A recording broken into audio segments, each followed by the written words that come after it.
recorder.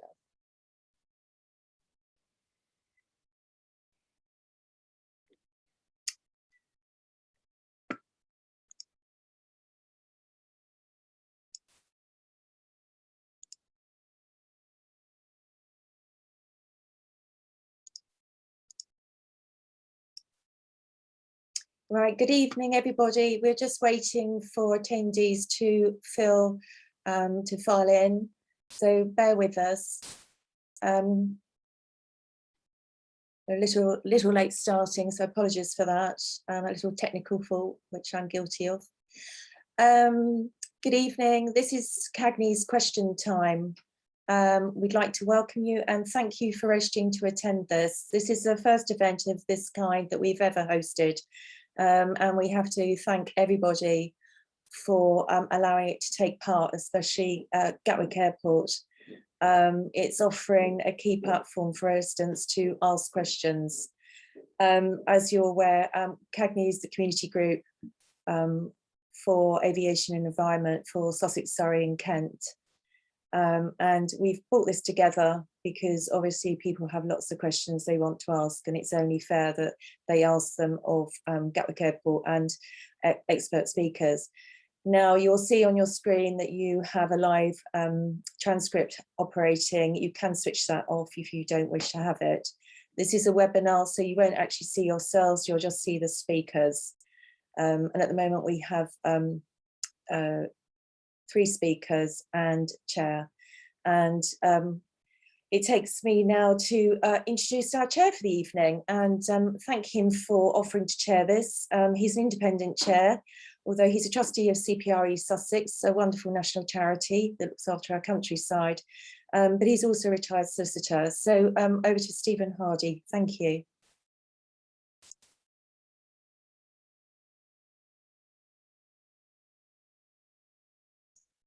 Sorry, another technical hitch, sorry.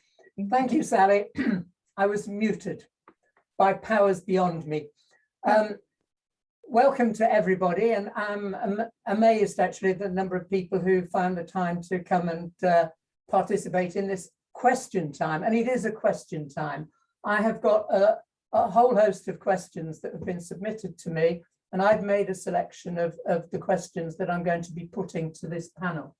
If I can now introduce the panel, we have Tim Norwood, the first Tim, who's the Chief Planning Officer and Director of Corporate Affairs and Sustainability. That's a pretty big task, I would have thought. And he's been at Gatwick for nearly 5 years and has previous experience, certainly with Heathrow Airport, because he worked for the London Borough of Hillingdon, which is the borough in which Heathrow sits. And we were hoping to have somebody else from Gatwick, but I'm not sure, Tim, whether he's come in yet, has he? No, okay. I can't see the panel, I can't see the audience, so I don't know, Stephen, but anyway. Okay, well, if he comes in, let's continue, him. Yeah. We've also got Jenny Bates, who is a transport specialist from Friends of the Earth, and Tim Johnson, who is the director of the Aviation Environment Federation. As I said, I've chosen questions, but I'm giving the opportunity to Gatwick, to Tim Norwood, to explain how the consultation process works and how you can get involved in it. So, Tim, for a couple of minutes, if you could explain that process, please. Great. Stephen, can you just nod your head if I'm not muted? Great. Okay. So, yeah. Thank you for the introduction. A warm welcome this evening. Thank you for allowing us the opportunity just to very briefly explain the project, and then very briefly explain the consultation. Couple of minutes. So the project itself was first announced as part of our master plan back in 2018, 2019. And it's effectively making best use of our existing, what we call standby or emergency runway. Now that runway is 198 meters to the north of our main runway. But there is a planning condition on that emergency or standby runway, which precludes its use, and it can only be used when the main runway is out for maintenance purposes, or very rare occasions when an emergency situation is declared. Apart from that, the northern runway, as we now call it, is used as a taxiway for aircraft. So it's an existing runway, but the proposal is to provide a strip along its northern edge, and then to move the centre line to 210 metres to obtain the required international safety separation distance. And then that would mean that we would use the runway for departing aircraft only, and it would be used by the smaller aircraft. Those are the aircraft that would be flying across to Europe generally, which would be the A320 type of aircraft or the Boeing 737. What we call in the ask you to move on to the consultation process, please. Yeah, absolutely. What we call in the aviation industry Code C aircraft. So that's the proposal. The proposal is within our own land boundary. There are some areas outside which are important for local residents to understand, Stephen, which is the transport improvements which are on the edge of the Gatwick campus. Now, in terms of the consultation itself, the consultation is a 12-week consultation, and very importantly, it will close on the 1st of December at 23:59. So I really want to stress to everybody that we would very much welcome feedback, but we would like everybody to respond in time for that deadline. There's various ways that you can participate. During the consultation, you can visit our virtual exhibition, which is on our website, which is gatwickairport.com/future plans. And that has a virtual exhibition very similar to the exhibition you would see in your parish hall. You can also visit a number of deposit centres. They're mainly council offices or libraries where you can read paper copies of all of the documents if you would like to. We also have a mobile project office where which are visiting various locations in and around the region, where you can pick up a copy of the consultation summary document. You can pick up a response form, or you can have a USB stick which has all of the documents on it. And in addition, at the mobile project office, you can book a call to speak to one of our experts.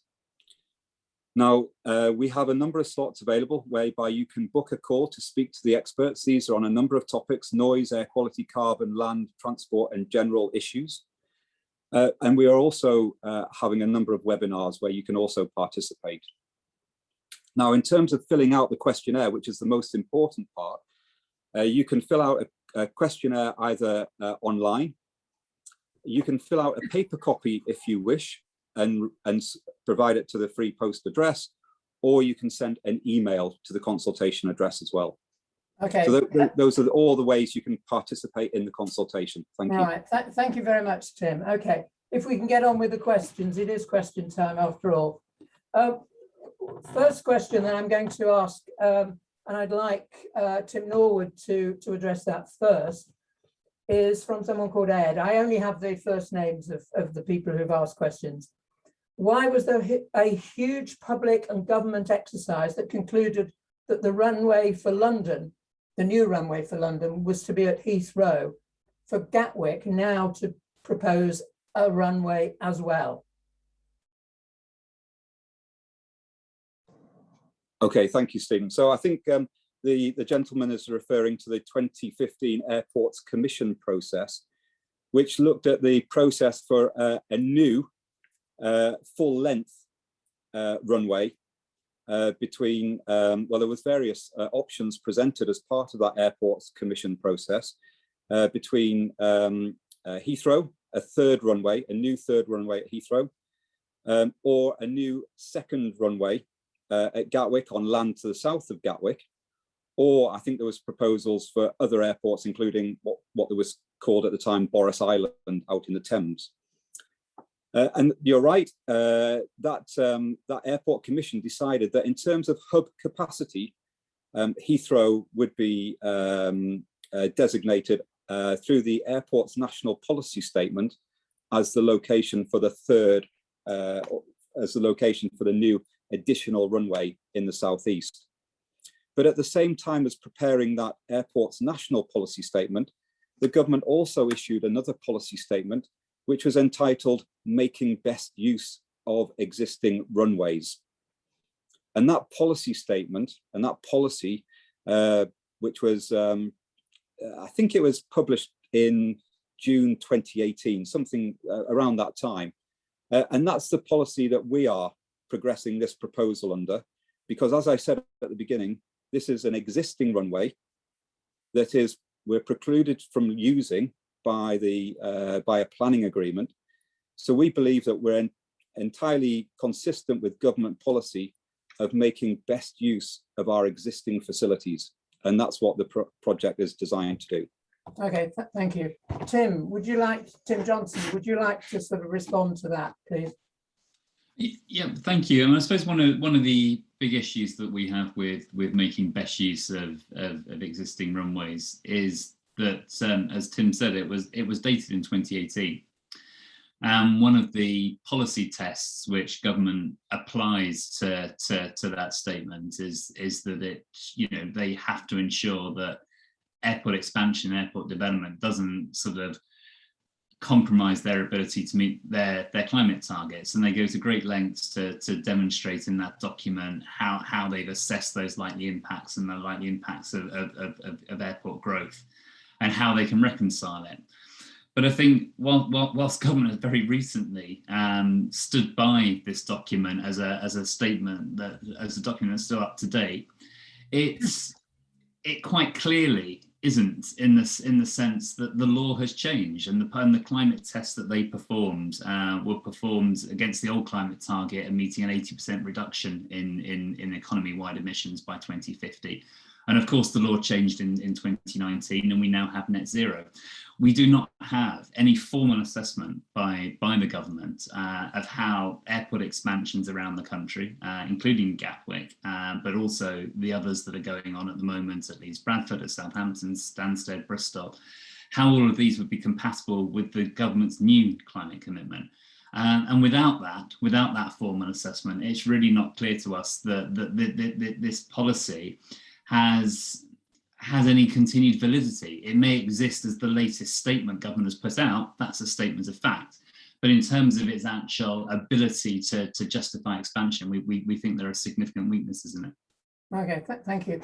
Jenny, what was Friends of the Earth's attitude towards the sort of general rush to encompass more air traffic with more runways wherever in the country? Well, our view is very clearly that we can't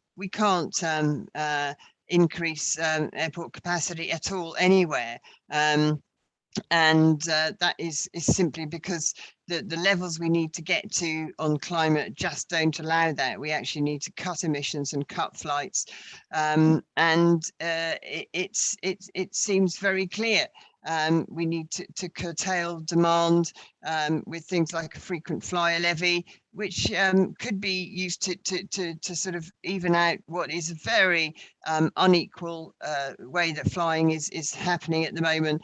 70% of the flights taken by just 15% of the people. So there are it's not that there isn't the capacity. There is existing capacity already, enough for what is needed, and we just can't do it for our climate targets. That's something we're very clear about. Okay, thank you very much. Can I go on to a question? I'm using one question, which is from Dan, to typify a whole slew of questions that I've had, really basically about the impact of the pandemic on travel demand. The question is, why push ahead now when the pandemic has reduced the need for travel, when expansion undermines the mitigation of climate change? And I wonder whether Tim Johnson would like to start on that one, please. So thank you, Stephen. I mean, yes, the impacts of the pandemic on demand. I mean, globally in 2020, you know, traffic levels were down by about 60% globally, more so in the UK. You know, there were at times. Is that air travel rather than general travel, or? Yeah, that's specifically air travel, and you know, some of the UK's airports were significantly harder hit than that. So we know the impact that it's had. The question is, you know, to what extent will it bounce back, and how quickly will it bounce back?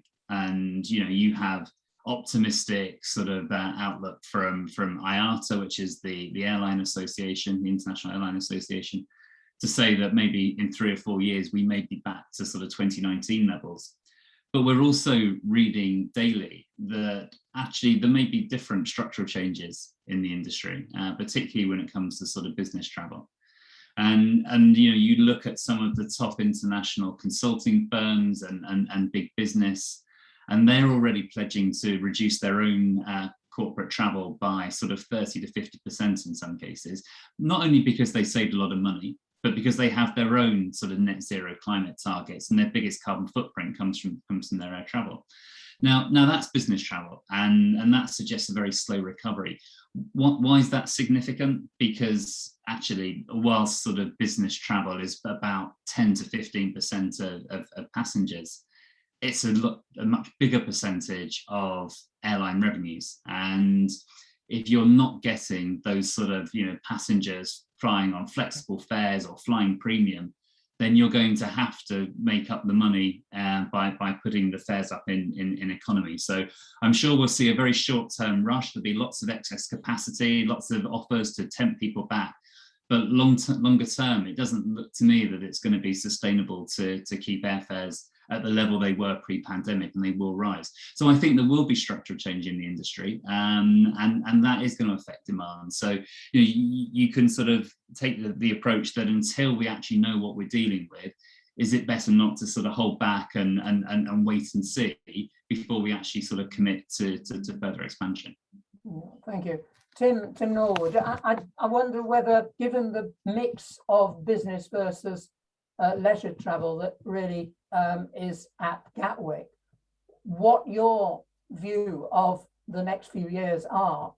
What's the likelihood of a resurgence of all the leisure travel that we used to see, and on which no doubt you made most of your money?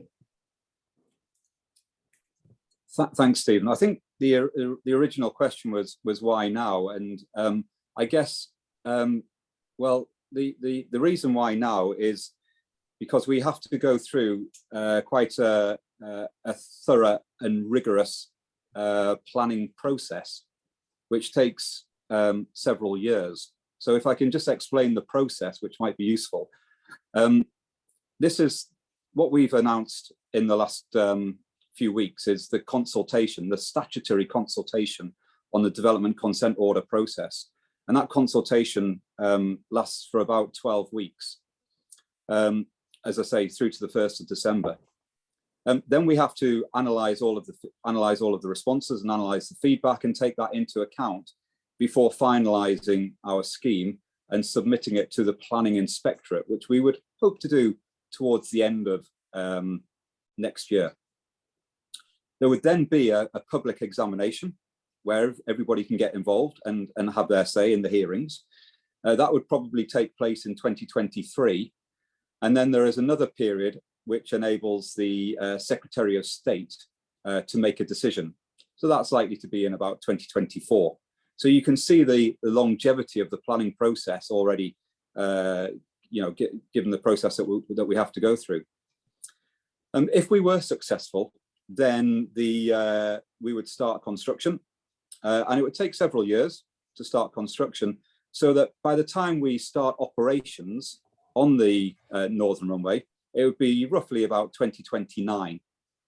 And by that time, we believe that traffic certainly will have recovered, and it will have caught up with where it would have been if the pandemic hadn't struck. Now, we believe that it will take several years for Gatwick to get back to the levels that it was pre-pandemic. So we believe it'll be around about 2024 before we get back to that level. And as Tim Johnson rightly says, the traffic at Gatwick is split between leisure travel, predominantly leisure travel, but also very importantly, visiting family and friends. And also important aspect is business travel. Now, many of the people that fly through Gatwick only travel once a year, and they travel for leisure purposes, but they only travel once a year. And that's entirely reasonable to expect that, you know, some people that are hardworking, that have saved up all year, are entitled for a summer holiday overseas. And I think that's a perfectly reasonable position to adopt if you are a family that want to experience a different culture or a different experience in an overseas country to fly there. So I believe that the leisure market will still be strong. Our low cost our carriers and the low cost carriers will continue to offer very competitive prices. There is quite a lot of competition in the market, so that will keep the prices competitive, and it will also offer people choice, and that's very important for travellers. Okay, so Tim, can I move on to Jenny, because we've got a lot of questions to get through. What's your comment on that, of the leisure market resuming in the way it was pre-pandemic? I mean, I was just going to say that even on the target that Friends of the Earth believes we need to get aviation down to on climate, even on that, we've worked out that everybody could more or less every year have one holiday flight a year, to a return flight to a short haul European destination, and that's because at the moment, as I said, so many people are taking just well, rather a few people are taking so many of the flights. Half the people don't travel at all, don't fly at all in any given year. So we can still, nobody's saying no flying at all.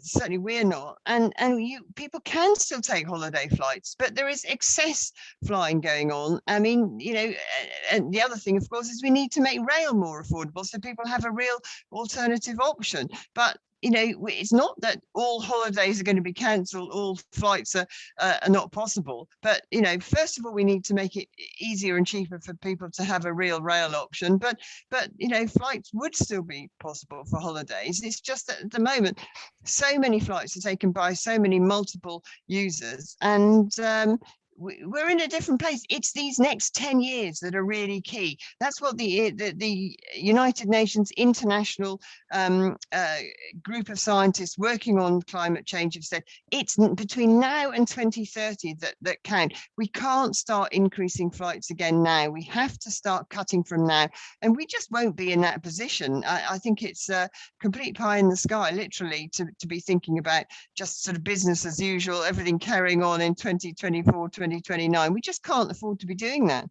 Okay, thanks very much, Jenny. Can I move on to a third question, which I'll address to Tim Norwood first of all. It's about lots of local councils, my own included down here in Rother, have passed climate emergency motions with the aim of creating a policy. A question which has actually only come in tonight, and I don't know who posed it, but it's probably somebody from Tunbridge Wells, because they refer to the fact that Tunbridge Wells Council have just voted unanimously to oppose Gatwick 2. So what, Tim, are you expecting councils to do in relation to your plans? Are you expecting them to support them? I seem to remember a long time ago when you had a very early consultation that at least Hastings did offer support for you. I don't know who else offered support, but perhaps you'd let us know. Okay, thanks, Stephen. Yeah, I mean, this is all part of the consultation, so we're very happy to receive feedback from the councils, from members, from councillors, from residents. This is all part of gathering that feedback as part of this consultation. So, you know, whatever views come in, and people are absolutely entitled to have their view, we're wanting to hear from them. So this is primarily the aim of the consultation, is to get people's feedback. And we recognise that some people will object and not support the proposals. But we also recognise that, you know, there are lots of people who do support the proposals as well. And so we want to hear from everybody. And that's the message I really want to get across tonight, is whatever view you have, you are more than entitled to submit it through the mechanisms that I explained earlier. Now, in terms of the feedback, I think you were referring to the 2018 master plan consultation. From memory, Stephen, and I might have to check my facts because it was back in 2018, but I think we got just over 5,000 responses to that master plan consultation. And when we asked people, do you support Gatwick making best use of its existing facilities, 66%, so 2/3 of the people who responded to that question supported Gatwick making best use of existing facilities. Okay, thank you. Jenny, do you want to add to that? You're on mute. You're on mute. Nothing in particular I was thinking of saying to that, if that's okay. Okay. Tim then, Tim Johnson. Yeah, thank you. I wanted to pick up on the concept of local authorities declaring climate emergencies, and actually talk about one of the frustrations that councillors now encounter. And that is, you know, we've been through a very rapid change in, not as we mentioned earlier, in climate law, but also in public thinking about climate. And this is why councils have been declaring climate emergencies in response to sort of constituent wishes. But plans and policies haven't evolved at the same pace. And so we had a situation very recently where Uttlesford District Council opposed you know, the expansion of Stansted, partly on the grounds of climate emergency. Not just North Somerset, but all the local authorities around Bristol opposed the expansion there on the basis of a climate emergency. And yet they find themselves in public inquiries having to defend their position against local plans and policies and national plans that just haven't evolved at the same pace. And, you know, inspectors are giving weight to policy and not giving weight to declarations of climate emergency. So there's this real division opening up between, if you like, the wishes of local people as expressed by their councillors and what plans say. And actually, we need to change that, and we need to change that quickly, because at the moment it's just simply not reflecting what the local mood is. And I think planning inspectors are having generally a difficult time in trying to reconcile those two things. Okay, thank you.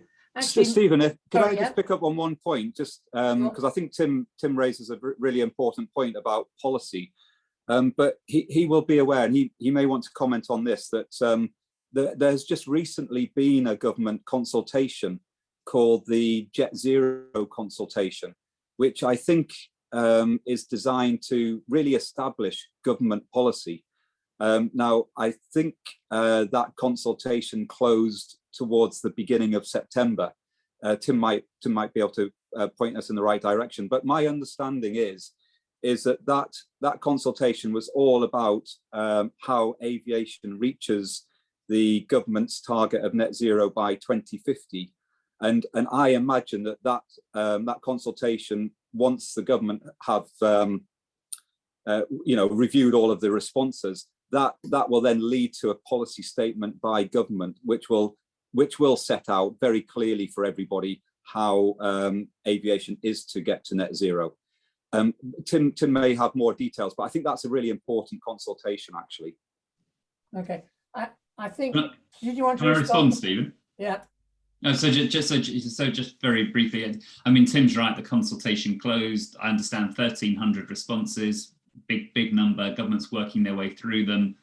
And I think their latest indication is that policy may appear as a policy sort of towards the beginning of next year. It won't be this side of Christmas, which was the original intent, but it will be sometime early in 2022. So you're right, we will have a policy direction, and I think this is why a lot of councils were looking to sort of say, well, let's wait and see until we can review the policy. But I say we haven't had that luxury, and you know, the planning process hasn't paused. A lot of the community groups did write to the Secretary of State and Secretary of States, plural, to say, you know, should we not have a moratorium on expansion now? Get the policy right first, evaluate the policy and show us how airport expansions could be compatible or not, and then let them proceed. But we haven't had that, so they're many of them are running in advance of that policy document. Okay, thank you. You actually, when you were speaking earlier, you touched on the question of noise, and one of the topics of which I've got a lot of questions here are about noise.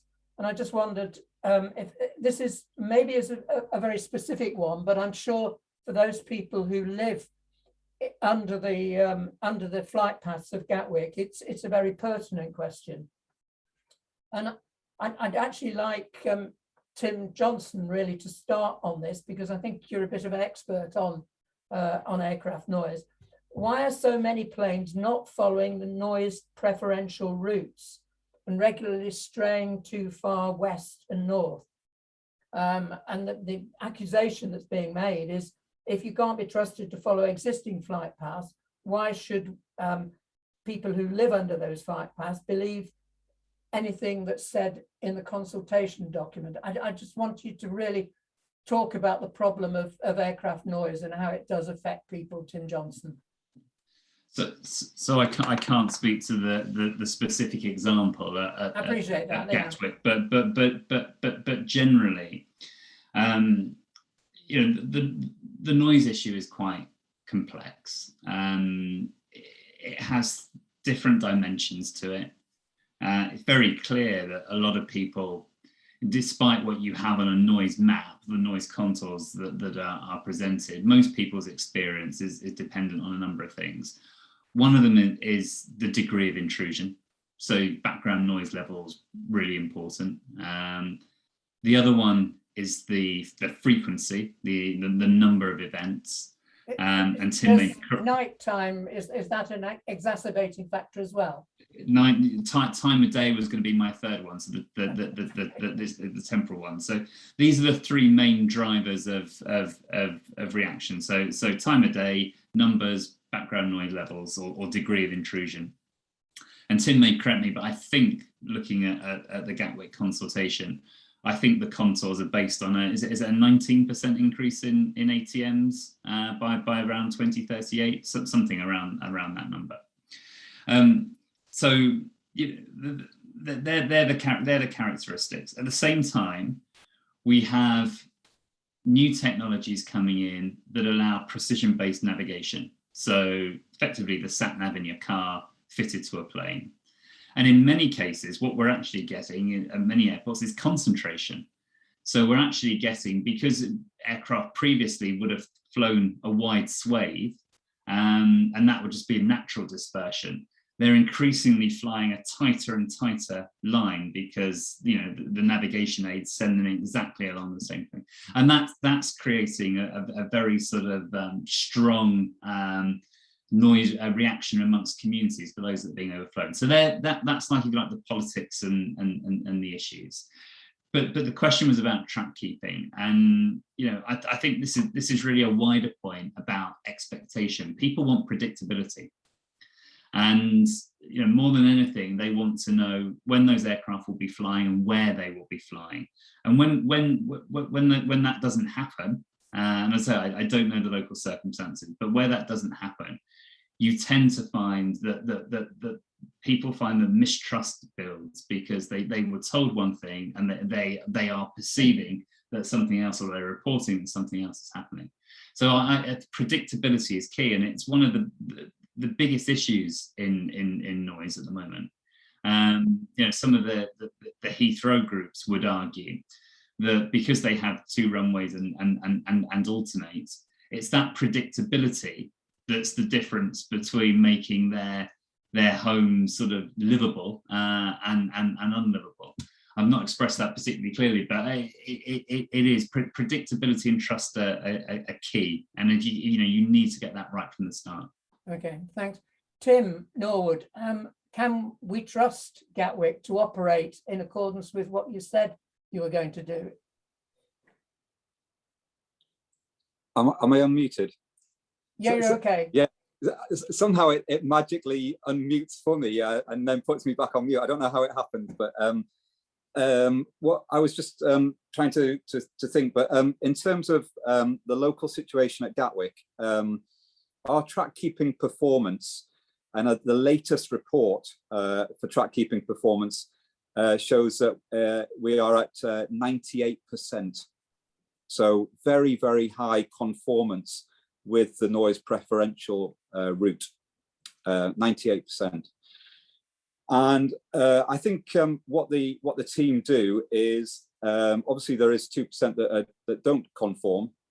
So there may be very good reasons why they don't conform. Usually it's what we call weather avoidance. So it's when a weather system is coming into place and the air traffic controllers have vectored the aircraft to a different routing to avoid an adverse weather situation. Now that happens very, very rarely, but it does happen. But if there is not a good reason for the not to be on track, then the team here at Gatwick investigate and will contact the airline directly and follow it up. So we are very proactive in our approach. And I think the other aspect which is important is there are different noise preferential routes. Some of them go up to 3,000 feet, some of them go up to 4,000 feet.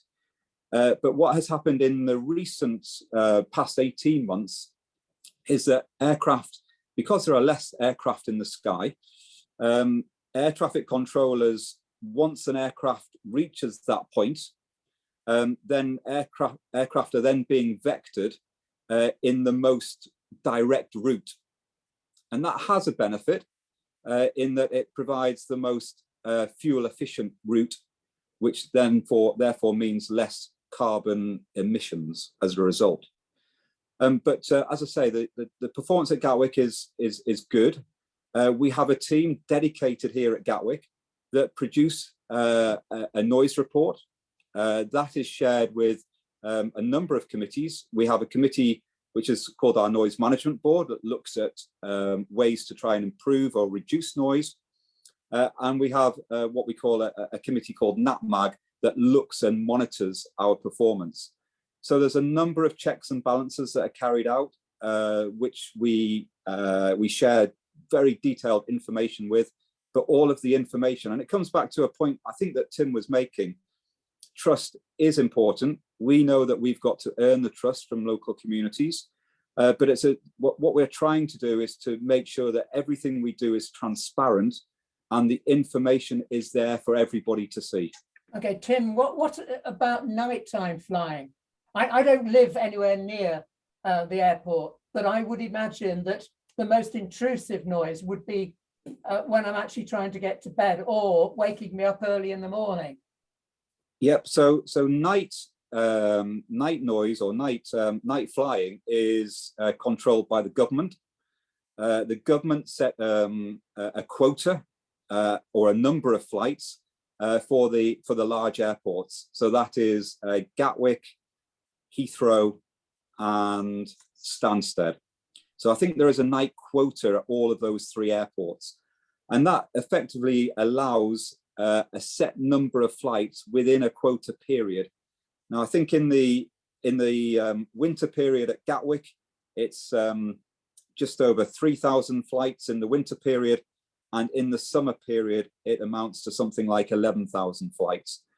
But there was very recently, sounds a lot to me.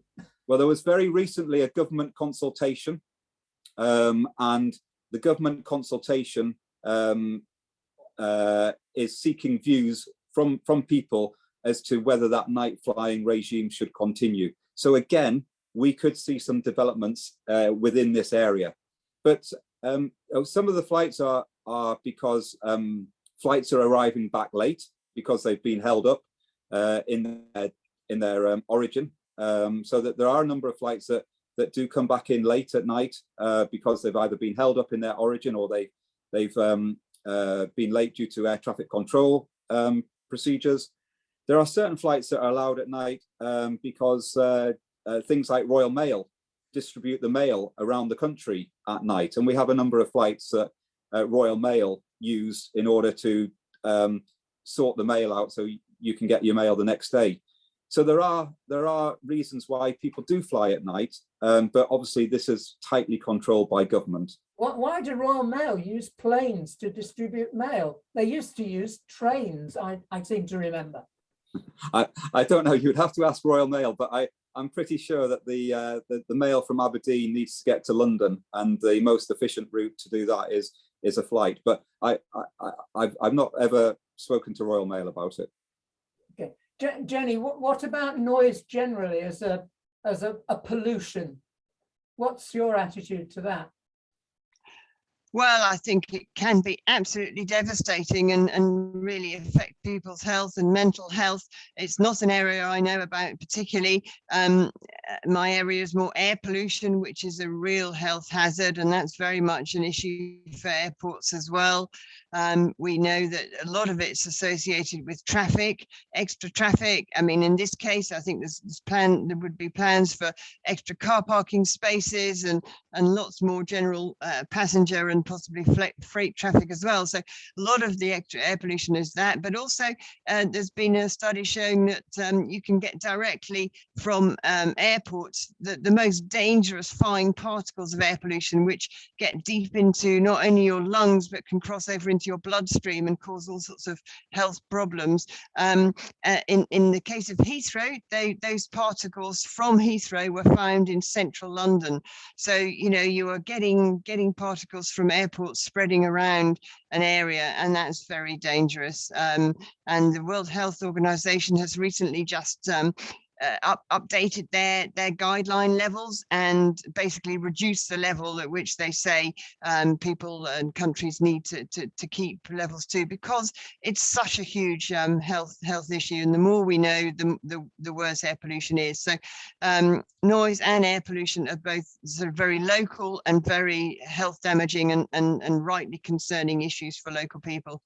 Okay, can I come back to Tim Norwood on this and ask simply, in response to Jenny's comments, what air pollution monitoring do you undertake at the moment? And what are you proposing for the future? So the air quality monitoring that we do at the moment, we do air quality monitoring on airport, and we have monitors. I don't think Jenny's talking about it being on airport. It's much wider problem than that. So I was just setting the context, Stephen. I was just explaining, because I think the question was, what type of monitoring do you do? So we monitor air quality on airport, and then off airport, we fund through a Section 106 agreement, monitoring from the local authorities. And that's in the areas of Reigate and Banstead and in Crawley. And that's a sum of money. And I think over the last 10 years, we've funded air quality monitoring almost to about £1 million of air quality monitoring funding that we've provided to those local authorities. And every year a report is written by the officer at the local authority that reports every year on the air quality position at Gatwick. And I'm pleased to say that we don't exceed any of the limits that are the government limits on the pollution levels that we monitor. But we are working hard with the local authority. So recently we funded some electrical charging points in one of the local authority car parks for electric vehicles. I think, you know, Jenny rightly said that, you know, we encourage people to use public transport. So we've got a provision and making great endeavours to improve our Gatwick Airport railway station. We have recently put a number of electrical vehicle charging points within our staff car parks. We have electrical vehicle charging points for our public car parks. And we recently received planning permission and are about to introduce at the airport the first electrical vehicle charging station, which will have over 30 charging points for electric vehicles, so that they can use the so it's like a forecourt, I guess. They can use the forecourt to charge their electric vehicles. So that's a really exciting proposal. And all of these things, as we move towards electric vehicles, electric cars, will mean that the air quality will improve around on roads, because we know that the electric vehicles are much cleaner than diesel and petrol engines. Okay, thank you. Jenny, did you want to come in there? You're muted. Yeah, sorry, briefly. Well, I would say, I mean, the minimum would be that any plans didn't increase road traffic, or that there were no extra parking places. I mean, if you were serious about not worsening air pollution, and as I say, if you're meeting levels now, health-based requirements from the World Health Organization have just got a whole lot tighter. On the toxic gas nitrogen dioxide, which in the UK, 10 years after levels were supposed to be met, we're still failing in 33 of the UK's 43 areas. That's, well more than half, 2/3. So on nitrogen dioxide, the level was 40, which is the UK legal limit, and the WHO standard. It's now 10, the 10 micrograms per meter cube that the WHO are saying. So, there are health effects. They already know there are health effects on this toxic gas nitrogen dioxide below 40. They already know that there are health effects on these particles below even their own World Health Organization standards. So, if anything, we have to drive down standards further. And we certainly can't have anybody who's got bad air pollution have it made even worse. So there's an awful lot more to do, and just adding to the problem with more traffic is not the way to go. Okay, thanks, Jenny. That sort of leads me very neatly on to a question that Aidan has put, which is a recent article in the Crawley Observer stated that cargo and freight volumes are set to more than double if the expansion goes ahead. How can Gatwick management continue to claim that the airport is seeking to be carbon neutral when the cargo will increase, and that just simply generates far more road traffic emissions, the like of which Jenny has just been talking about, throughout the whole area? Who wants to start on that? Jenny, do you want to carry on a bit on that? It's a very specific one about freight and the related traffic that it generates. Absolutely, and we know that some of these heavy good vehicles are some of the most polluting.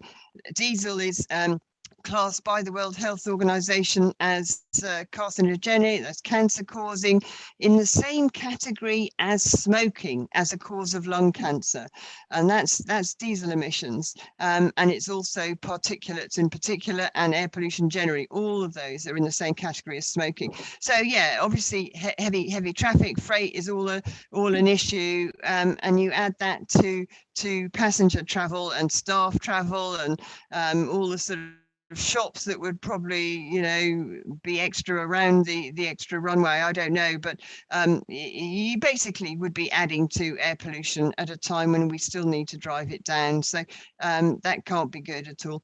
No. Okay, Tim Norwood, what about is it an intrinsic part of your plan for more cargo warehousing to take place?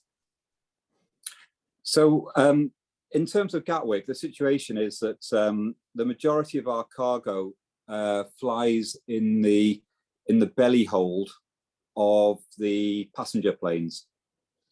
So these are planes that are predominantly carrying passengers, yet in the bottom of the aircraft, it will carry cargo as well. There are, with more passenger planes, there will be more cargo. And that will, but that will be accommodated generally within our existing facilities on the airport. We do have capacity already within the airport. And so we will be using largely our existing facilities to accommodate the growth in cargo. Now that cargo is important for the UK. It's important for the UK economy. It's important for our regional economy. It provides significant employment. It supports businesses and it supports growth. So these are very important aspects which I agree and I acknowledge. The economic benefits obviously have to be taken into account, as well as the environmental impacts. But this is a balancing exercise that needs to be carried out, and it will be carried out as part of the planning process. And that's what the planning process is designed to look at. But it's really important that we don't underestimate the economic benefits of cargo into the UK as a trading nation, when, you know, in order to, you know, for government, you know, certain goods can only come in via aircraft. So You sometimes mean flowers from Kenya, for example? So sometimes Do we it's need really them to important. come from Kenya? Stephen, I mean, that's your view, and that's fine to have that view. But all I'm saying is that there are a number of important goods that are very important for businesses and for the UK economy and for the UK supply chain, that we properly recognise that cargo is important for the UK economy. Thank you. Tim Johnson, do you want to add a comment on that about the general development that goes around any airport expansion? Yeah, well, I have a specific comment first of all on the air freight component. I mean, Tim's right to say that, you know, the majority of freight travels belly hold in passenger aircraft, but we noticed two significant developments during COVID. You know, there was a COVID question earlier about impacts. The first one, of course, is that a lot of airlines retired their older aircraft early because they were simply inefficient, and they concentrated the few routes that were still operating using their more modern fleet. But the other one we noticed is because there weren't so many passenger aircraft in the sky, a lot of the logistical and freight forwarders couldn't use belly hold, and therefore bought the retired aircraft. And Amazon was singled out for doing this in particular, buying older aircraft, noisier, more polluting aircraft, because they were cheap and available, and moving that to dedicated freight operations. And some people in the industry and in the freight industry think that trend may be here to stay. So that's just an observation. That's just something we always assume, that, you know, new route developments always come with the most efficient aircraft, the most modern aircraft. Not always the case when it comes to freight, and we'll have to see how that pans out. Yeah, I mean, the wider issues around expansion. I mean, we talked about noise and air quality, and we talked about climate.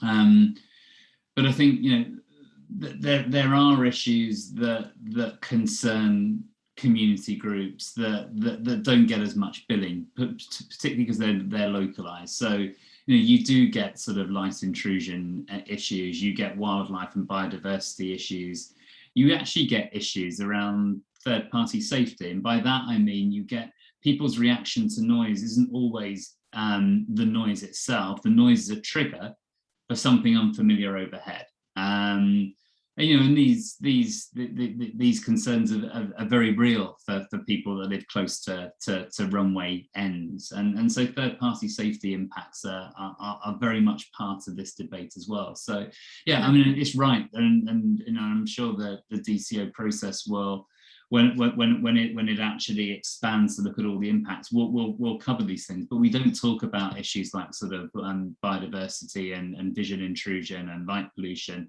enough, really.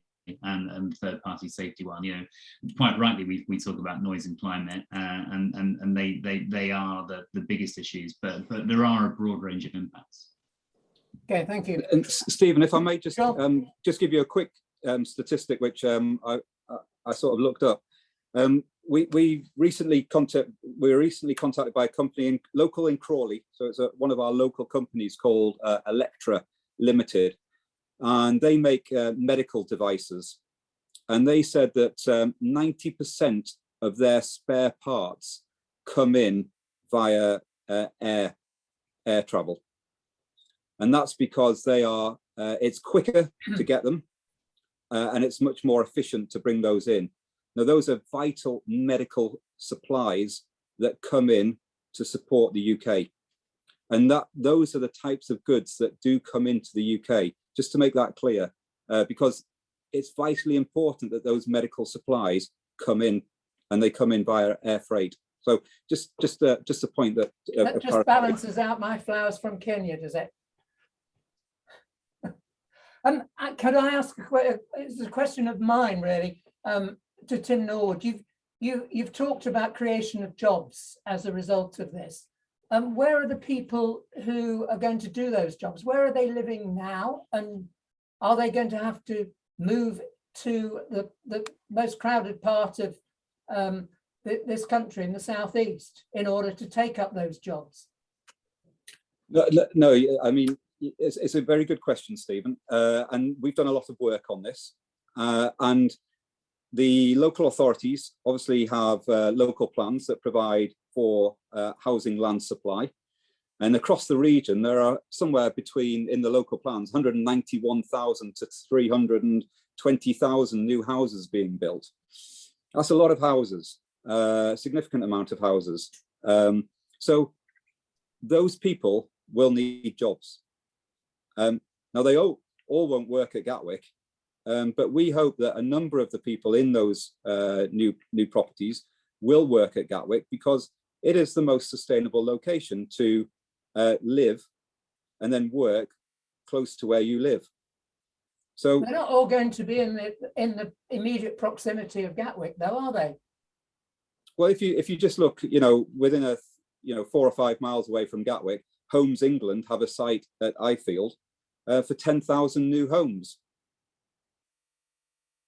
Those people will need jobs, and it would be perfectly reasonable to expect that people who live 3 or 4 miles away would hopefully be able to get to Gatwick fairly easily, perhaps even cycling to work at the airport. So there are housing schemes in the pipeline close to Gatwick that will allow people to get a job at Gatwick, and it would be better for those people to work and live locally than to sort of get the train into London every day. So there are many more houses being built than there are jobs in the region. But what this will do is will provide employment for those people living in those houses that form part of the local authorities' housing allocations for the next 10, 15, 20 years. Okay, thank you. Thank you. And we're running out of time. I just wanted to know whether Jenny had got any comments about general development other than the airport itself and the impact that would have. I mean, on jobs and green jobs, I mean, obviously there's a lot of transition that needs to happen with the net zero and the changes we're going to do, but there's huge opportunities for green jobs and all the things that we're going to need more of. And a report we did looked at 250,000, 250,000 green apprenticeships that we could be developing, because there's so many issues with young people and their prospects. So there's masses of potential, and clearly a Gatwick second runway doesn't count as a green job, frankly. So even if you could cycle to it, so there's an awful lot that we can do. And public opinion is massively now concerned about climate and air pollution. I mean, I think there was a polling Ipsos Mori that showed that it was the second biggest issue of concern in the country. So that's where people are thinking about the future, and they need to be thinking about a safe, secure future that isn't going to leave us with problems from flooding and drought and fires, and as well as the air pollution that more airport expansion would bring. Thank you. Tim Johnson, do you have any experience about airport expansion and the jobs and the houses that come with it? Because I'd be interested to know what's happened in other places. Well, I mean, I think the studies that have taken place, if we look at other airports as examples, and we look at, you know, what's claimed and what's actually delivered, quite often you find that the numbers promised don't materialize. But you know, there's huge, you know, automation going on within the industry. If you know, we used to have a formula that for every 1 million passenger throughput, you'd create the sort of 1,000 jobs, and that's sort of down now to the hundreds. So, you know, it often comes down to this, doesn't it? I mean, this is a sort of good point to perhaps bring the debate together. It often comes down to, well, what do you want? Do you want the economic benefits, or do you, or should we protect the environment? So, you know, when you're making those sort of trade-offs, we often find that, you know, the claimed benefits haven't materialised, and aren't there, and aren't demonstrable sort of years after the application was taking place. So, you know, on that basis, we've always taken the view that it's the environmental issues that you need to prioritise, and these are the things that, you know, if you can't have growth that preserves and reduces air pollution, that if it doesn't actually reduce noise, you know, it's not about maintaining noise, we're looking to reduce noise for sort of, you know, public health reasons, and it doesn't contribute to the UK's ability to get to net zero. If it doesn't do those three things, you shouldn't be trading any of those things for the interest of economic gain. Okay, well, thank you very much. Thank you very much, panel. It's now a couple of minutes after 8 o'clock. We did say that was when we were going to close. If I could simply say on your behalf, a big thank you to the three very game participants in the panel tonight of any questions. Tim Norwood from Gatwick, Jenny Bates from Friends of the Earth, and Tim Johnson from the Aviation Environment Federation. Somebody asked about what that means during the programme tonight. So thank you very much indeed, and back to Sally. Okay, thank you very much, Stephen. We've had lots of questions come in, and we've had lots in the chat room. So thank you everybody for attending. We much appreciate it. And we can't thank our speakers enough, especially Gatwick Airport, for allowing residents to submit questions directly to the senior management. It's a real one-off opportunity, and we're very appreciative of it as a community group. Huge thank you to Stephen for stepping in as our chair. And thank you, and good night.